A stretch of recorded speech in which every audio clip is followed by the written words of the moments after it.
하루 한 장 시작하겠습니다. 기도하겠습니다. 살아계신 하나님 아버지, 지난 우리 밤 중에 꿈 중에 있었던 또 우리의 지난 삶 중에 있었던 모든 잘못된 죄악된 행동들과 생각들을 다 고하며 나갑니다. 주님 용서해 주시옵소서. 지금 이 시간 내 생각과 마음을 묻고 있고 교묘의 틈탄 모든 더럽고 악한 영들과 생각들과 영향력은 예수 이름으로 명하노니 떠나갈지어다. 파쇄하노니 묶임받고 결박되어 무적의 영으로 떠나갈지어다. 나를 통하여서 예수님의 영향력이 나타나지기를 원합니다. 오직 주의 영이 나를 정복하시고 통치하시고 다스려 주시옵소서. 예수님 안에 참 자유를 누리게 하여 주옵시고 또한 나아가서 결박된 자들을 포로된 자들을 자유케 하는 주님의 증인으로서 제자로서 살아가는 은혜가 있게 하여 주옵소서. 감사드리며 우리 구주 예수 그리스도 이름으로 기도드리옵나이다. 오늘 함께 하실 말씀은 여호수아 3장입니다. 말씀으로 먼저 1절에서 5절까지 말씀을 보도록 하겠습니다.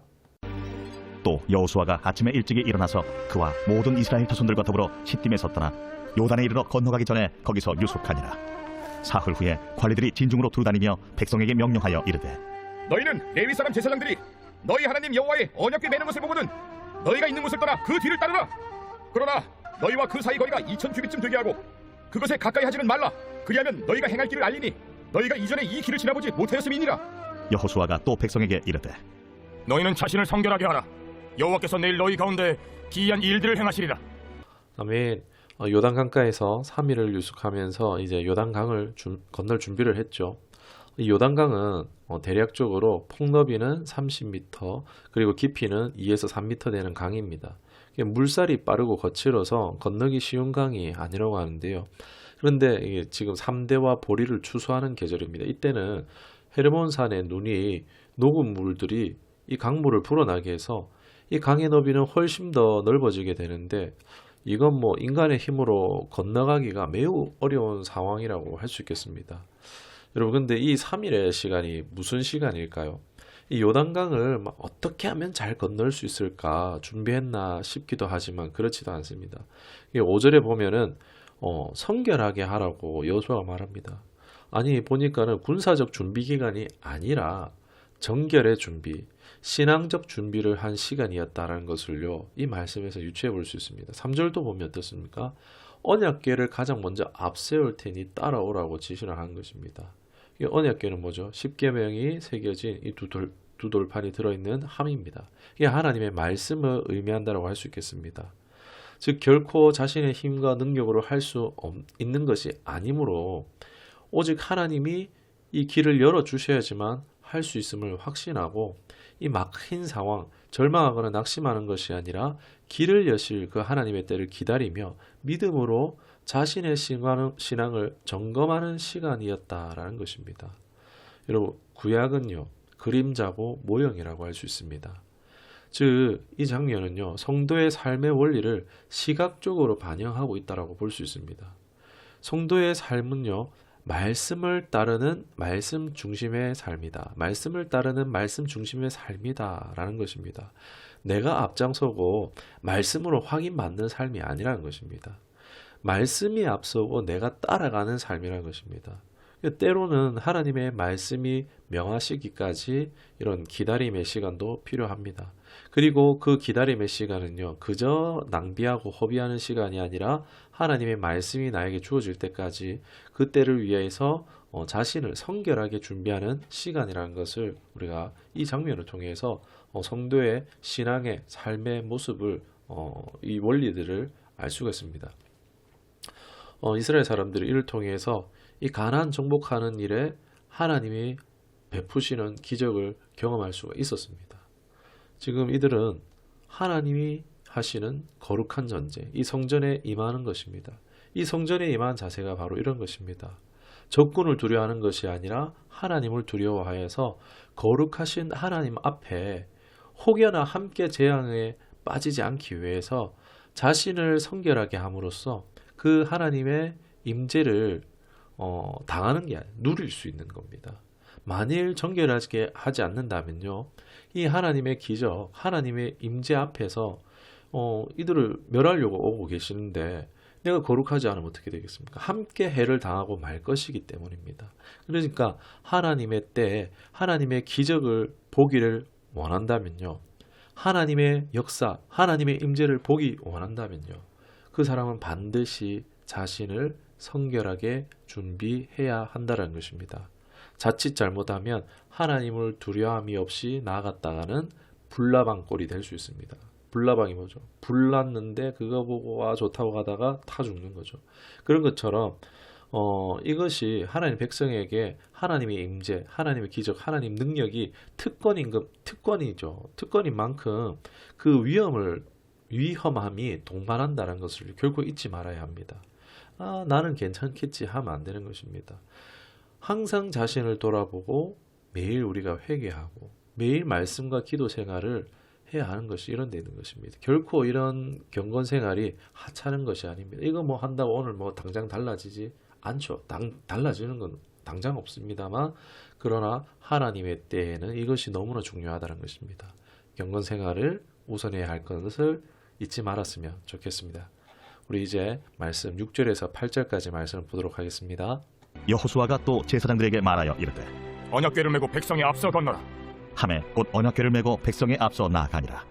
여호와께서 여호수아에게 이르시되 내가 오늘부터 시작하여 너를 온 이스라엘의 목전에서 크게 하여 내가 모세와 함께 있었던 것 같이 너와 함께 있는 것을 그들이 알게 하리라.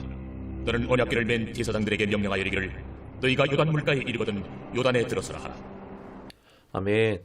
이제 요단강을 건너 가나안으로 들어가는 날이 되었습니다. 언약궤를 맨 제사장들이 먼저 앞장을 섭니다. 이는 이스라엘 가장 선봉에 하나님이 서시는 것을 의미한다라고 할 수 있습니다. 그리고 우리는 그 뒤를 따라가는 것입니다. 결코 하나님보다 앞장서면 안 됩니다. 하나님이 요단강을 갈라주시지만 하나님이 내가 뛰어들면 강 갈라줄 거야 하면서 먼저 뛰어들면은 그 빠르고 거친 물살에 휩쓸려 죽을 수 있는 위험이 있는 거죠. 신약에서 예수님이 무리를 걸어서 배에 타고 있는 제자들에게 온 장면이 있습니다. 그 당시에 제자들이 귀신인가 하다가 예수님이다 라는 것을 확인하자마자 베드로가 자기도 무리를 걸어가고 싶어 합니다. 그것을 예수님께서 허락해 주셔서 무리를 걸어갑니다. 잠시 걷긴 하지만 어떻게 하죠? 곧 물에 빠지고 맙니다. 파도를 보고 겁을 먹어서 빠졌다라고 성경이 얘기하고 있는데 이 말씀을 그냥 그대로 사람들이 파도를 보고 겁을 먹어서 빠졌구나. 두려워하면 안 되겠다라고 생각을 하는데 이거 맞긴 맞지만 일부만 맞는 생각입니다. 베드로의 잘못은요. 겁을 먹은 게 잘못이 아니에요. 파도 보고 무서울 수 있잖아요. 겁먹을 수 있어요. 그런데 그게 아니라 주님이 이리로 오라라고 해야 되는데 자신이 먼저 간다라고 한 것이 문제였다는 것입니다. 예수님은요, 베드로가 무리를 걷고 싶은 것을요, 모르셨겠어요? 아셨습니다. 이를 알고 계셨어요. 그런데 이것을 예수님이 아시면서 베드로가 이것을 감당할 수 있었을 것 같았으면요, 예수님께서 먼저 오라고 하셨을 거예요. 야, 일로 와라고 하셨을 것입니다. 그런데 베드로가 그걸 감당할 만한 믿음이 되지 못했기 때문에 그래서 오라고 하시지 않았던 것입니다. 사랑하는 여러분, 우리가 믿음 생활에서 많이 빠지는 함정이 이것입니다. 주님의 말씀보다 자신의 믿음이 앞서는 것입니다. 하나님이 홍해를 요단강을 가르칠 수 있죠. 부산의 해운대 앞바다도 가르칠 수 있겠죠. 그런데 그걸 내가 굳게 믿습니다. 내가 믿습니다 하면서 그 강 앞에 선다 할지라도 강은 갈라지지 않습니다. 하나님, 나 낙동강이 내 앞에서 갈라질 것을 믿습니다. 믿습니다 하는데 강이 갈라지겠습니까? 믿는데 왜 강이 갈라지지 않습니까? 하나님이 그래야 할 이유도 아무런 사실 개연성도 없기 때문입니다. 그런데 이렇게 믿는 경우도 있다는 것입니다. 나도 모르게 이렇게 신앙생활을 할 수도 있다는 것입니다. 우리는 이런 것을 뭐라고 하냐면 이성 없이 무조건 믿는 것을 맹신이라고 부릅니다. 맹신은 믿음이 아닙니다. 말씀의 우선순위를 놓치고 하는 신앙은요, 하나님의 말씀을 믿는 것이 아니라 자기가 만든 어떤 믿음의 형태, 믿음의 이런 신앙의 양태 이런 것들에 빠지는 오류를 범할 수 있다는 것입니다. 사실 제가 이것을 말씀드린 게 이런 분이 계셨어요. 정말 너무 안타까웠습니다. 자신은 순전하게 믿어요. 정말 순전하게 믿습니다. 그런데 하나님 뜻과는 상관없이 무조건 자기는 잘 믿으니까 자신의 상황은 무조건 좋아질 거야 하는 겁니다. 뭔가 말씀을 해드리고 싶어도 받아들이지 못하는 거예요. 결국 기적은 일어나지 않았습니다. 말씀이 앞서지 않는 믿음은 하나님을 신뢰한 것이 아니라 무한한 자기 신뢰입니다. 자기의 사상을 신뢰하는 겁니다.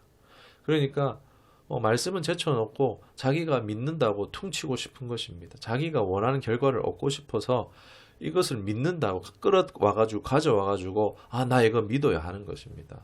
사랑하는 여러분, 신앙에는요 세치기가 없습니다. 신앙에는 건너뛰기가 없습니다. 신앙은 스텝 바이 스텝입니다. 말씀을 먹는 것, 그 말씀이 내 안에 있게 하는 것이 우선입니다. 그래서 제가 간혹 하는 얘기가 경전을 읽지 않는 종교인은 없다라는 것입니다.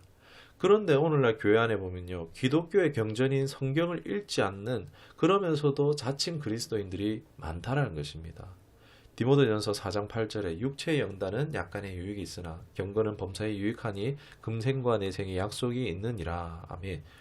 그럼 먹고 사는 일, 관리하는 일 다 중요합니다. 중요하지 않다는 게 아니에요. 그런데 경건 생활보다 유익하지 않다는 거예요. 바쁘다고 힘들다고 말씀을 읽지 않는 것은요, 자신에게 속고 있는 것입니다. 이게 나를 살리고 있다라고 속고 있는 겁니다. 여러분, 세상도 어떻습니까? 힘들다고 회사 출근하지 않으면 어떻게 되겠습니까? 쫓겨납니다.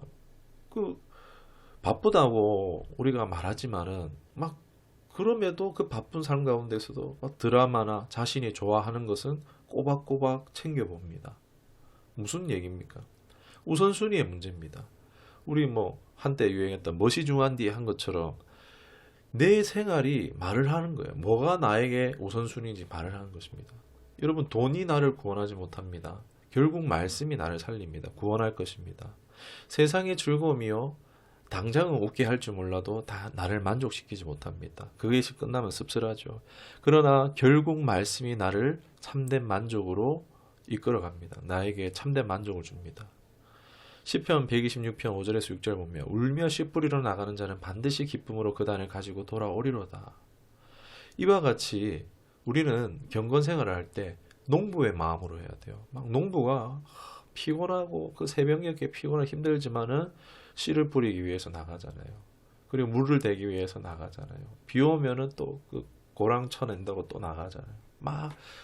여러 가지로 농약 치러 나오고 매일매일 그렇게 나가잖아요. 그렇게 인내하고 인내했을 때 결실을 볼 수 있는 것처럼 우리가 경건 생활도 이렇게 해야 한다는 것입니다. 울며 씨 뿌리는 농부의 마음처럼. 그러므로 말미암아 우리가 놀라운 그 하나님의 결실을 볼 수 있는 저 여러분 되기를 주님의 이름으로 축원합니다. 그런데 세상 방법 안 되다가 정 안 돼서 마지막 수단처럼 이 길로, 말씀의 길로 들어서는 경우들도 보는데 그건 정말 너무 안타깝죠. 빨리 우리가 깨닫고 말씀 우선으로 하는 삶으로 나아가십시다.